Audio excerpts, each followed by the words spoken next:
미국 캘리포니아 샌디에이고 동물원에서 믿을 수 없는 일이 발생했습니다. 거대한 갈기를 휘날리는 사자 킹이 으르렁거리며 당장이라도 육중한 앞발을 휘두르듯 포효하고 있었지만 그 앞을 당당히 막아선 것은 바로 우리 동물원의 작은 영웅 대한민국에서 건너온 진돗개 태극이었습니다. 사육사들은 새파랗게 질려 마취총을 찾으러 허둥댔고 관람객들은 비명을 삼키며 뒷걸음질 쳤지만 태극이는 조금의 미동도 없이 그 매서운 눈으로 킹과 정면으로 기싸움을 벌이고 있었습니다. 앞으로 많은 이야기가 준비되어 있으니 구독과 좋아요 부탁드립니다. 그럼 지금부터 사연 시작합니다. 제 이름은 이수진입니다. 이곳 미국 캘리포니아 샌디에이고 동물원에서 15년 넘게 일하고 있는 한국계 미국인 동물행동학자죠. 부모님께서 1980년대에 이민을 오셔서 저는 미국에서 태어났지만 어릴 때부터 할머니께서 들려주신 고향 이야기들로 인해 한국에 대한 깊은 애착을 가지고 있었습니다. UCLA에서 동물행동학 박사학위를 받고 이 동물원에서 연구원으로 시작해 지금은 수석 연구원이 되었어요. 매일 아침 동물원에 출근할 때마다 느끼는 설렘은 여전했습니다. 다양한 동물들과 교감하며 그들의 행동을 연구하는 일은 제게 천직이었죠. 하지만 늘 마음 한구석에는 채워지지 않는 허전함이 있었어요. 아무리 미국에서 태어나고 자랐다 해도 저 역시 한국인의 피가 흐르고 있었고 특히 할머니가 들려주신 우리나라 진돗개 이야기는 어린 시절부터 제 마음 깊은 곳에 자리 잡고 있었거든요. 그러던 어느 날 동물원 측에서 새로운 프로젝트를 발표했습니다. 세계 각국의 특색 있는 동물들을 더 들여와 국제적인 동물원으로 발돋움하겠다는 야심찬 계획이었어요. 각 대륙별로 대표적인 동물들을 선정해서 새로운 전시관을 만들고 교육 프로그램도 확대하겠다는 내용이었습니다. 그리고 직원들 중에서 각자의 출신 국가나 전문 분야에 따라 동물 추천을 받기로 했죠. 동물원장인 로버트 존슨이 저를 따로 불렀을 때의 기분을 지금도 생생히 기억해요. 넓은 사무실에서 커피향이 은은하게 퍼지는 가운데 그는 제게 특별한 제안을 했습니다. 수진, 당신이 한국계니까 한국을 대표할 만한 동물을 추천해주면 좋겠어요. 우리 동물원에 아시아관을 새로 만들 계획인데 한국에 특별한 동물이 있다면 꼭 포함시키고 싶거든요. 그 순간 제 머릿속에는 단 하나의 동물만이 떠올랐습니다. 바로 진돗개였어요. 할머니께서 어릴 때 들려주신 이야기들이 파도처럼 밀려왔죠. 주인에게 끝까지 충성하는 진돗개의 이야기, 용맹하고 영리해서 어떤 상황에서도 굴복하지 않는다는 이야기들 말입니다. 그 순간 저는 확신했어요. 진돗개야말로 한국을 대표할 수 있는 최고의 동물이라고요. 저는 망설임 없이 진돗개를 추천했습니다. 원장님, 저는 한국의 진돗개를 추천하고 싶어요. 우리 한국의 진돗개는 정말 특별한 개입니다. 용맹하고 충성스러우며 무엇보다 영리하죠. 동물원의 새로운 가족이 될 자격이 충분하다고 생각해요. 하지만 로버트 원장의 반응은 예상과 달랐습니다. 그는 팔짱을 끼고 고개를 갸우뚱하더니 의아한 표정을 지었어요. 수진, 물론 당신의 열정은 이해하지만 걔는 글쎄요. 동물원에는 이미 늑대와 딩고가 있고 관람객들이 굳이 개를 보러 올까요? 특히 미국에는 이미 훌륭한 개 품종들이 많은데 말이에요. 그의 말에는 은근한 무시가 담겨 있었습니다. 마치 굳이 한국의 개까지 데려와야 하느냐는 듯한 뉘앙스였죠. 더욱 속상한 것은 옆에서 듣고 있던 독일계 동료 한스 밀러의 반응이었어요. 한스는 코웃음을 치며 끼어들었습니다. 수진, 개라면 우리 독일의 저먼 셰퍼드나 로트와일러가 훨씬 우수하지 않나요? 크기부터 다르고 훈련성도 뛰어나거든요. 한국의 개가 그런 것들보다 특별할 게 있을까요? 그 순간 제 가슴 속에서 뭔가가 끓어오르는 것을 느꼈습니다. 하지만 감정적으로 대응하면 안 된다는 것을 알았기에 최대한 침착하게 대답했어요. 한스 씨, 크기나 겉모습이 전부는 아닙니다. 진돗개는 단순히 큰 개와는 차원이 다른 지능과 충성심을 가지고 있어요. 한번 기회를 주시면 분명 당신들의 생각을 바꿔놓을 거예요. 하지만 설득은 쉽지 않았습니다. 회의실에 있던 다른 직원들도 반신반의하는 표정이었어요. 어떤 이는 개보다는 호랑이나 코끼리 같은 대형 동물이 낫지 않을까라고 말했고, 또 다른 이는 관람객들이 개에게 흥미를 느낄까라는 의문을 제기했습니다. 저는 그날 밤 집에 돌아와서 밤새도록 자료를 찾아 번역하고 정리했어요. 진돗개의 역사, 특성, 그리고 놀라운 충성심에 관한 실화들을 모두 영어로 번역했습니다. 한국 전쟁 당시 주인을 끝까지 기다린 진돗개의 이야기, 길을 잃고도 수백 킬로미터를 걸어서 집으로 돌아온 진돗개의 이야기, 그리고 위험에 처한 주인을 구해낸 수많은 사례들을 정리했죠. 특히 진돗개가 천연기념물로 지정될 만큼 우수한 품종이라는 점을 강조했습니다. 다음 날 아침 일찍 동물원에 도착해서 로버트 원장을 다시 찾아갔어요. 제가 밤새 준비한 자료들을 보여주며 진돗개의 우수성을 설명했습니다. 원장님, 이 자료들을 보시면 진돗개가 단순한 개가 아니라는 것을 알 수 있을 거예요. 이들은 한국에서 천연기념물로 지정될 만큼 특별한 품종입니다. 지능도 뛰어나고 주인에 대한 충성심도 남다르죠. 로버트 원장은 제가 가져온 자료들을 하나하나 꼼꼼히 살펴봤습니다.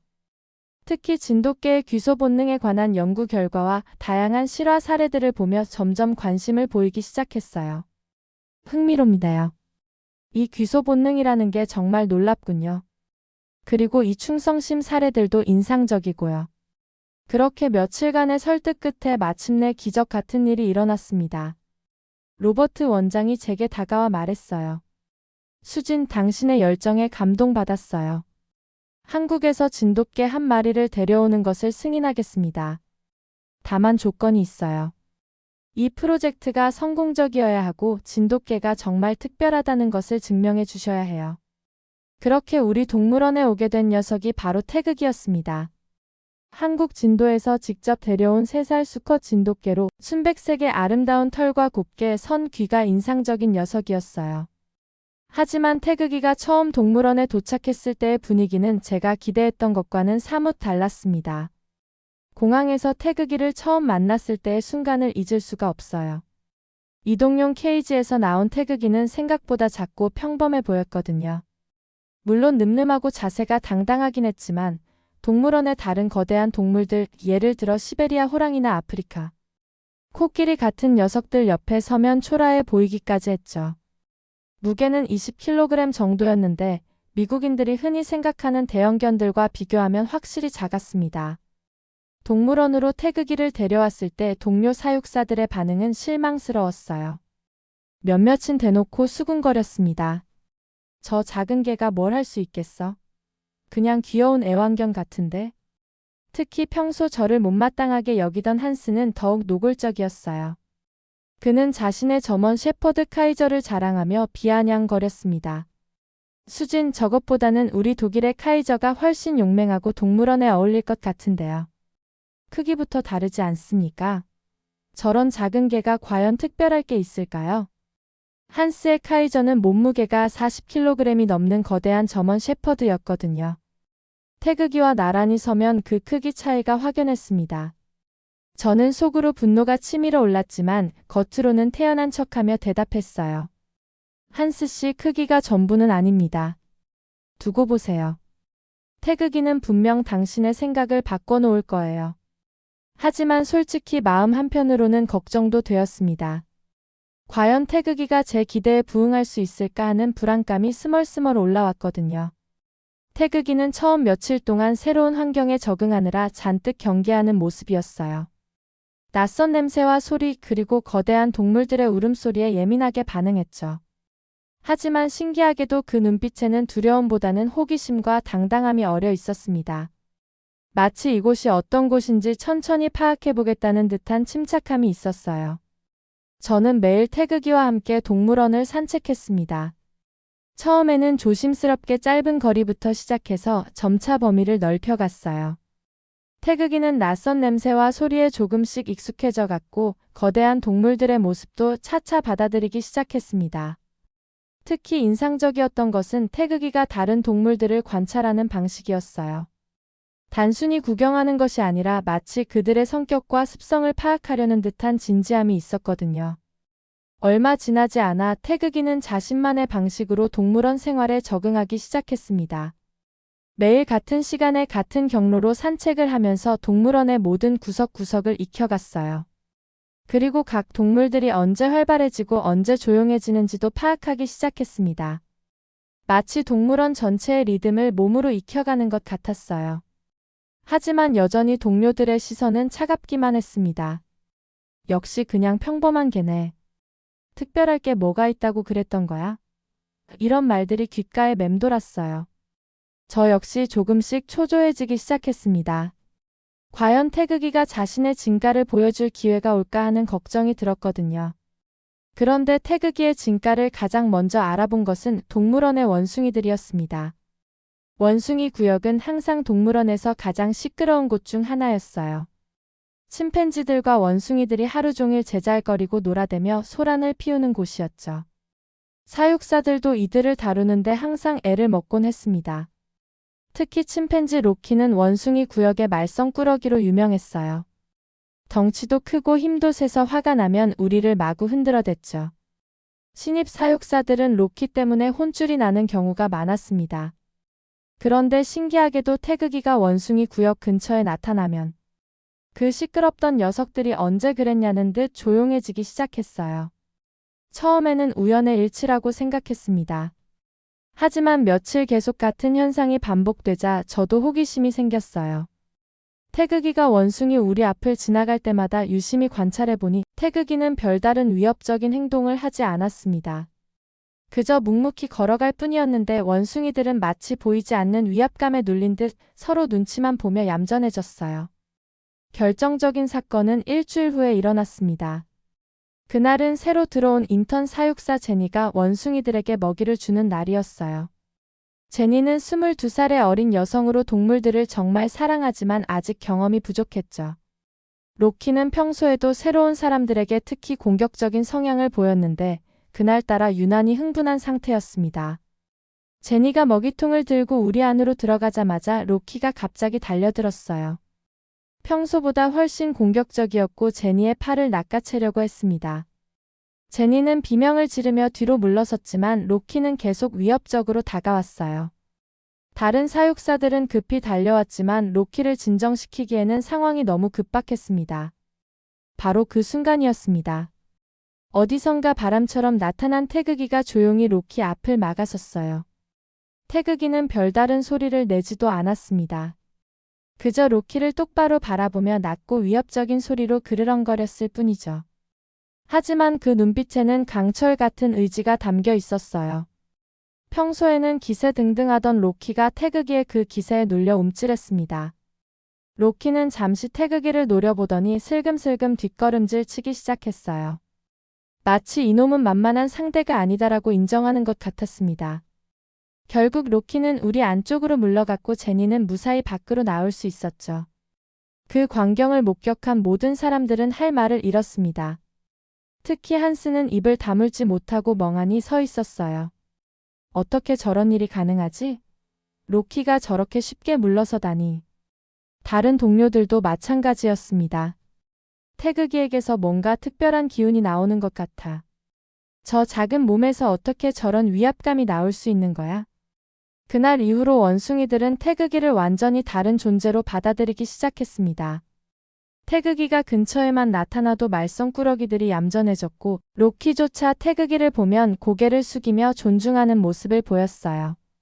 마치 태극이를 자신들의 새로운 감시자이자 보호자로 인정한 것처럼 말입니다. 저는 그 모습을 보며 가슴이 벅차올랐어요. 할머니께서 들려주신 진돗개의 이야기들이 현실이 되는 순간이었거든요. 태극이는 힘이나 크기로 다른 동물들을 제압한 것이 아니었습니다. 오직 타고난 기품과 당당함 그리고 흔들리지 않는 정신력으로 상대를 압도한 것이었죠. 다음으로 태극이가 마주한 상대는 동물원의 터주대감 격인 캥거루들이었습니다. 캥거루 구역은 넓은 방사장으로 이루어져 있었고 그곳에는 5마리의 거대한 캥거루들이 살고 있었어요. 캥거루들은 덩치도 크고 뒷발 힘도 엄청나서 사육사들도 항상 조심스러워하는 동물 중 하나였습니다. 특히 우두머리 캥거루인 맥스는 성질이 고약하기로 유명했죠. 키가 1m 80cm가 넘고 몸무게도 70kg에 달하는 거대한 수컷이었어요. 맥스는 자신의 영역에 대한 의식이 강해서 낯선 사람이나 동물이 근처에 오면 경계심을 드러내곤 했습니다.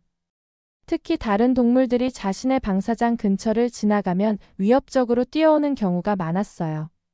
그날도 저는 태극이와 함께 평소처럼 동물원 순찰을 하고 있었습니다. 캥거루 방사장 근처를 지나가는데 갑자기 맥스가 우리 쪽을 주목하기 시작했어요. 처음에는 단순한 호기심인 줄 알았는데 맥스의 표정이 점점 날카로워지더니 급기야 방사장 울타리 쪽으로 성큼성큼 다가오기 시작했습니다. 맥스는 뒷발로 땅을 차며 위협적인 자세를 취했어요. 그 거대한 몸집으로 우리를 노려보는 모습이 상당히 위압적이었습니다. 저도 모르게 간담이 서늘해졌어요. 태그가 우리 다른 길로 가자. 제가 태그기의 목줄을 당기려는 순간이었습니다. 그런데 태그기는 전혀 물러설 기미를 보이지 않았어요. 오히려 맥스를 똑바로 바라보며 한 발짝 앞으로 나아갔습니다.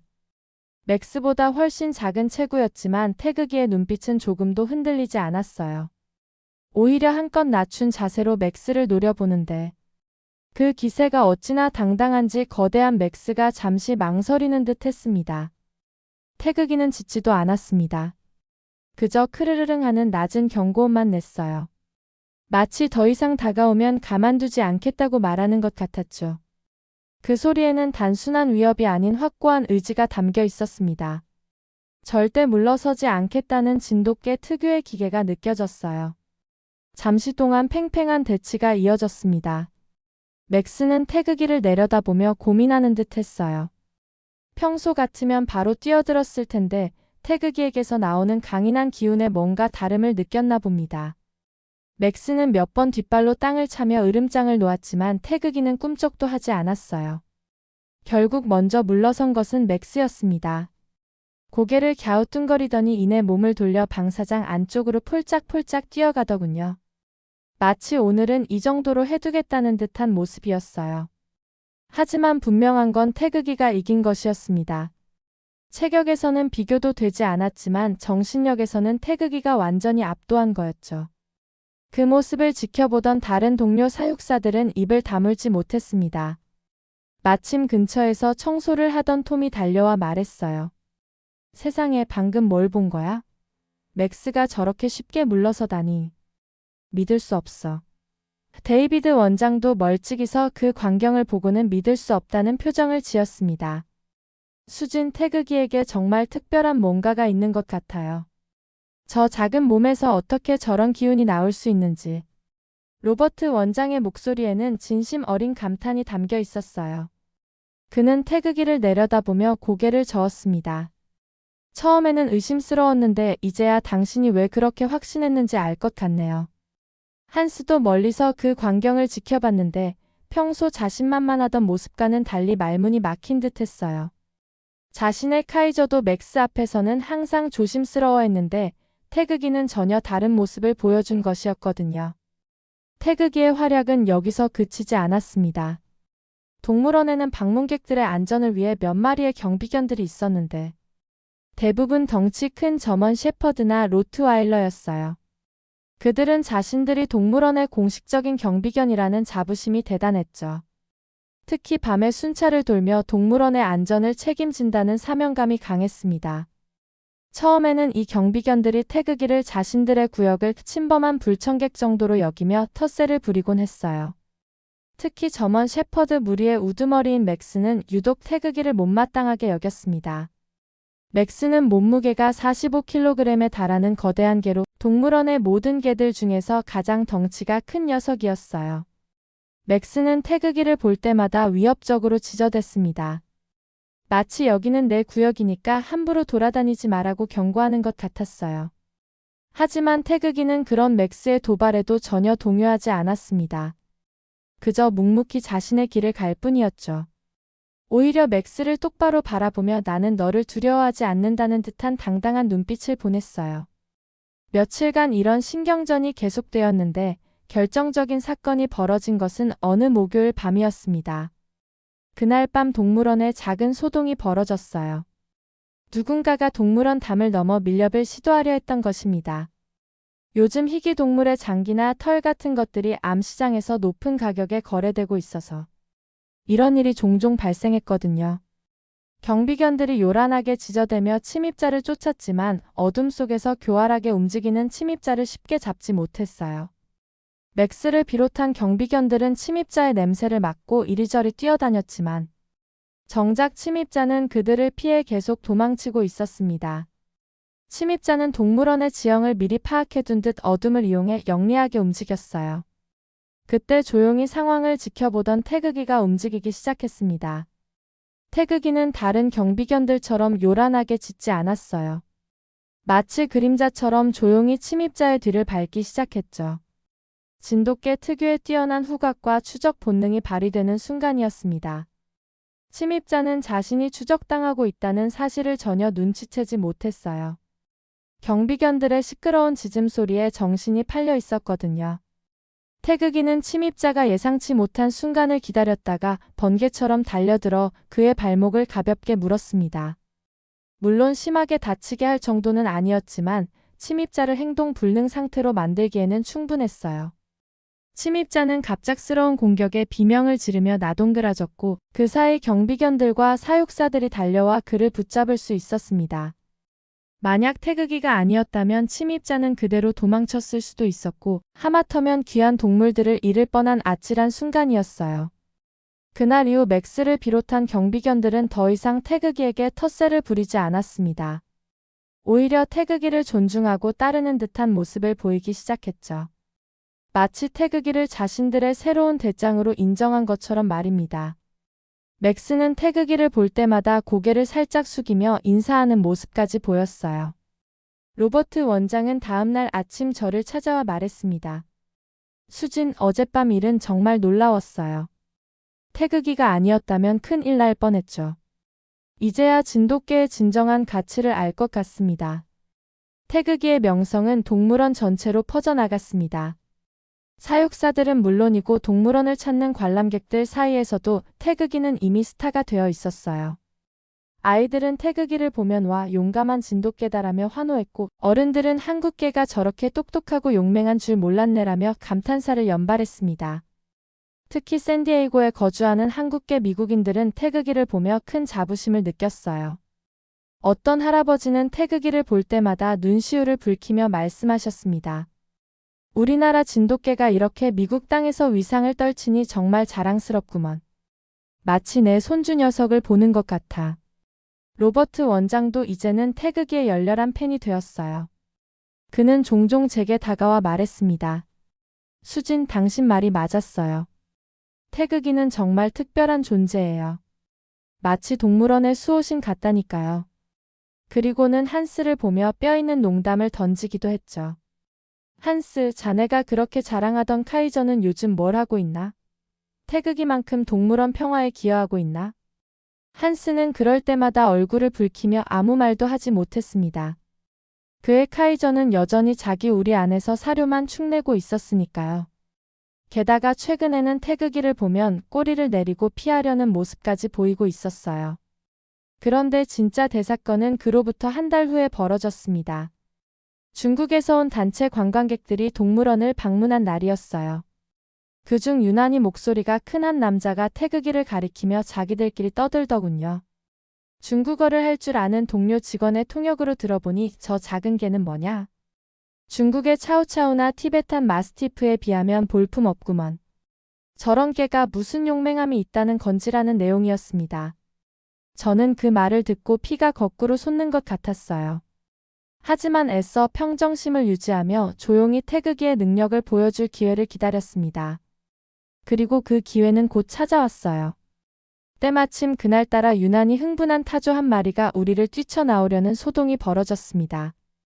타조는 성질이 나면 매우 난폭해져서 자칫 사고로 이어질 수 있는 상황이었어요. 키가 2m가 넘고 몸무게도 100kg에 달하는 거대한 타조가 흥분해서 날뛰는 모습은 정말 위험했습니다. 사육사들이 긴 막대기를 들고 타조를 진정시키려 했지만 흥분한 타조는 이리저리 날뛰며 좀처럼 진정될 기미를 보이지 않았어요. 목을 길게 뻗고 날카로운 부리로 사람들을 위협하는 모습이 무시무시했습니다. 중국인 관광객들은 겁에 질려 웅성거렸고 아까 그 남자는 거 봐. 저런 상황에서 저 작은 개가 뭘 할 수 있겠어라며 비웃기까지 했어요. 바로 그때였습니다. 태극이가 번개처럼 달려나가더니 타조의 앞을 가로막고 맹렬하게 짖기 시작했어요. 그런데 신기하게도 태극기에 짖는 소리는 단순한 위협이 아니었습니다. 마치 타조에게 무언가를 지시하는 듯한 묘한 박자와 톤이 섞여 있었죠. 거칠게 날뛰던 타조는 태극기의 그 기세와 알 수 없는 위압감에 압도당한 듯 움직임이 둔해지기 시작했어요. 태극기는 타조의 주위를 빙빙 돌면서 계속해서 짖었고, 타조는 마치 최면에 걸린 것처럼 태극기의 움직임을 따라 천천히 우리 안으로 뒷걸음질 쳤습니다. 마침내 타조가 완전히 우리 안으로 들어가자 태극기는 짖는 것을 멈추고는 아무 일도 없었다는 듯 제 옆으로 돌아왔어요. 그 광경을 목격한 모든 사람들은 할 말을 잃었습니다. 특히 아까 태극기를 비웃던 중국인 남자는 떡 벌어진 입을 다물지 못하고 멍하니 서 있었죠. 저는 그에게 다가가 조용히 말했습니다. 보셨죠? 이게 바로 한국 진돗개의 위력입니다. 크기가 전부가 아니라는 것을 이제 아시겠습니까? 그는 아무 대답도 못하고 고개만 끄덕였어요. 그날 이후 동물원 내에서 감히 한국의 진돗개를 얕보는 사람은 아무도 없었습니다. 태극기의 활약상은 꼬리에 꼬리를 물고 이어졌어요. 맹수구역에서 사육사들이 청소를 하는 동안 혹시 모를 사고에 대비해 항상 태극기가 그 주변을 어슬렁거리며 경계를 섰습니다. 신기하게도 태극기가 근처에 있으면 사나운 맹수들도 이상하게 얌전해지는 것을 모두가 느꼈거든요. 어느덧 시간은 흘러 태극기는 명실상부한 동물원의 마스코트이자 수호신으로 자리매김했습니다. 태극기의 사진은 동물원 안내 책자와 기념품에도 등장했고 지역 신문과 방송에도 몇 차례 소개되었어요. 한국에서 온 용감한 진돗개 샌디에이고 동물원을 평정하다. 같은 자극적인 제목의 기사들이 실릴 때마다 저는 가슴이 벅차오르는 것을 느꼈습니다. 그리고 마침내 태극기의 용맹함이 절정에 달하는 사건이 발생했어요. 바로 동물원 역사상 가장 아찔했던 순간, 사자 킹과의 대치였습니다. 그날은 유난히 날씨가 좋은 토요일이었어요. 동물원은 평소보다 많은 관람객들로 북적거렸죠. 가족들이 나들이를 나온 모습이 평화로워 보였는데 오후 3시경 맹수구역에서 끔찍한 사고가 발생했습니다. 사자 우리의 잠금장치 하나가 노후로 인해 고장나면서 육중한 철문이 살짝 열리는 사고가 발생한 것이었어요. 그리고 하필이면 그 순간 가장 크고 사나운 수사자 킹이 그 틈을 비집고 우리 밖으로 나오고 말았습니다. 킹은 몸무게만 200kg에 달하는 거대한 아프리카 사자로 동물원에서도 가장 위험한 맹수 중 하나였어요. 사자가 탈출했다. 누군가의 비명과 함께 동물원은 순식간에 아수라장이 되었습니다. 관람객들은 공포에 질려 사방으로 흩어졌고 사육사들은 비상벨을 누르며 마취총을 찾기 시작했어요. 저 역시 심장이 철렁 내려앉는 것을 느꼈습니다. 킹은 낯선 환경에 흥분한 상태였어요. 굶주린 상태는 아니었지만 자유로워진 상황에서 무엇이든 공격할 수 있는 매우 위험한 상태였습니다. 킹은 어슬렁거리며 관람객들이 버리고 간 유모차를 앞발로 건드리고 있었어요. 만약 그대로 관람객들이 있는 곳으로 향한다면 끔찍한 참사가 벌어질 수도 있는 상황이었죠. 사육사들이 마취총을 겨누었지만 흥분한 킹에게 정확히 명중시키기란 쉽지 않았어요. 자칫 킹을 더 자극할 수도 있었습니다. 바로 그 순간 혼란 속에서 모두가 우왕좌왕하고 있을 때 어디선가 익숙한 그림자가 번개처럼 달려나왔습니다. 바로 태극이었어요. 평소처럼 동물원 순찰을 돌던 태극이는 비상 상황임을 직감하고 곧장 사태의 중심으로 달려온 것이었습니다. 태극이가 킹의 앞을 가로막고 선 순간 모든 사람들의 숨이 멎었어요. 거대한 킹에 비하면 태극이는 정말 작고 보잘것없어 보였습니다. 마치 골리앗 앞에 선 다윗과도 같았죠. 하지만 태극이의 눈빛에는 조금의 두려움도 없었어요. 오히려 온몸에 털을 곤두세우고 낮고 위협적인 소리로 킹을 향해 으르렁거렸습니다. 킹은 자신의 앞을 가로막은 작은 생명체를 보고는 어이가 없다는 듯 코웃음을 치는 것 같았어요. 그리고는 거대한 앞발을 들어 태극이를 내리치려는 듯 위협적으로 포효했습니다. 크앙! 킹의 포효 소리에 동물원 전체가 울리는 듯 했어요. 하지만 기적 같은 일이 벌어졌습니다. 태극이는 놀라운 민첩성으로 킹의 공격을 모두 피하면서 끊임없이 킹의 주의를 분산시켰어요. 그 모습은 한국인의 불굴의 정신이 그대로 구현된 것 같았습니다. 결국 킹이 태극기의 기세에 눌려 자신의 우리로 물러갔고 사육사들이 재빨리 문을 잠글 수 있었어요. 그 순간 동물원 전체에 우레와 같은 박수갈채가 터져나왔습니다. 태극기는 단순한 개가 아니었어요. 한국인의 기상과 용기를 상징하는 존재였고 머나먼 타국 땅에서 저와 같은 한국계 미국인들에게 커다란 자부심을 안겨준 작은 영웅이었습니다.